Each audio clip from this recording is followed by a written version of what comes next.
ফরিদগঞ্জে বাজার পরিদর্শন করলেন পুলিশ সুপার। ফরিদগঞ্জ চাঁদপুর প্রতিনিধির রিপোর্টে দেখুন বিস্তারিত। ফরিদগঞ্জ পৌরসভাধীন ফরিদগঞ্জ বাজার পরিদর্শন করলেন চাঁদপুর জেলার সুযোগ্য পুলিশ সুপার রকিব। 11 ডিসেম্বর বুধবার তিনি ফরিদগঞ্জ বাজার পরিদর্শন করেন। এই সময় উপস্থিত ছিলেন ফরিদগঞ্জ থানার অফিসার ইনচার্জ শাহ আলম ও সঙ্গীয় ফোর্স। বাজার পরিদর্শনকালে তিনি বাজারের কাঁচা বাজার, মুরগির দোকান, গোস্তের দোকান, মাছ বাজার ও নিত্য প্রয়োজনীয় সামগ্রী পরিদর্শন করেন এবং মূল্য তালিকা দেখেন। পরিদর্শনকালে তিনি ক্রেতা বিক্রেতা উভয়ের কাছ থেকে বাজারের খোঁজ খবর নেন এবং বাজার নিয়ন্ত্রণে রাখার আহ্বান জানান। কেউ যদি চাঁদাবাজি করে আমাকে জানাইবেন, আমি আপনাদেরকে মোবাইল নাম্বার দিয়ে গেলাম।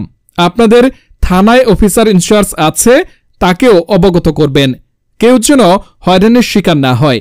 এই সময় তিনি ফরিদগঞ্জ বাজারে শ্রী শ্রী লক্ষ্মীনারায়ণ পূজা মণ্ডপ পরিদর্শন করেন এবং গ্রাম পুলিশের সাথে মতবিনিময় করেন।